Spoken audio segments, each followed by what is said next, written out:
everyone, welcome back to another episode of As I See It. I know it has been a while. Part of the reason is because I want to wait until I'm inspired. I don't want to just regurgitate what everybody else is saying. But I had a thought the other day that I wanted to share with you about the big lie. The big lie propagated by the former guy, Trump, I'm going to have to say his name, and all of his co-conspirators. The big lie is that Joe Biden is not a legitimate president because the 2020 election was stolen, that there was so much voter fraud that Trump won by a landslide.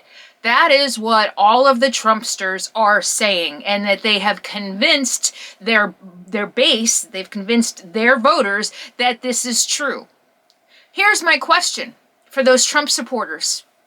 If you're watching, and maybe you can pose this question to the Trump supporters who are insisting that he won, you can pose this question to them. Donald Trump was president. He had been president for 4 years. Donald Trump, as president, is in charge of the country. One of the biggest responsibilities of someone who is in charge of the country is ensuring one of our most basic democratic rights, and that is the right to vote. So if, as he says, under his administration, we saw such mass voter fraud, China, dead people voting, immigrants voting, illegals voting.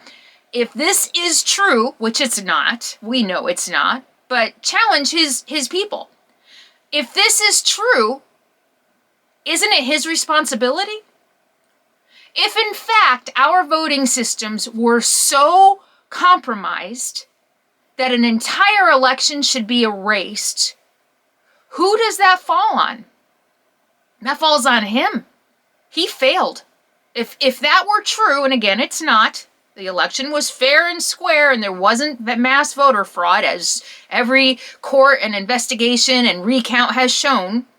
But if what he said is true, doesn't that mean he failed as a president?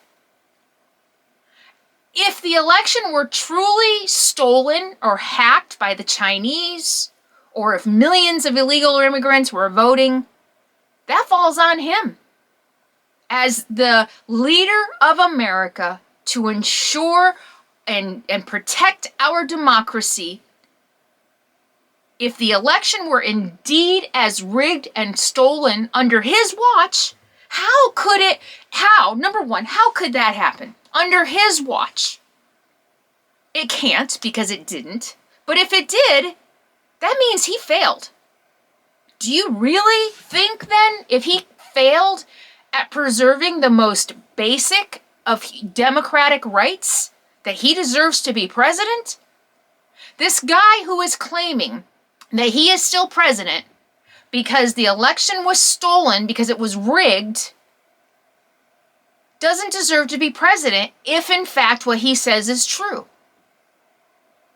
Right?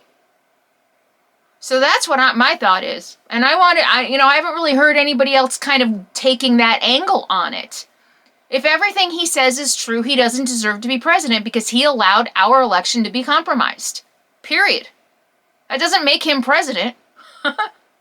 It makes him really bad at his job. Really bad at his job. That he couldn't protect our elections. Of course, we all know that that's not true. But maybe that's something that you can counter the next time you hear, he rigged, he won, the election was rigged, blah, blah, blah. Well, if that's true, do you really want a president who can't protect our most basic constitutional right? So that's something to think about, something that I thought about in my travels the other day. Just wanted to share it with you. And stay tuned. I have another one queued up, ready to go. So thank you for being here. See you again soon. Bye.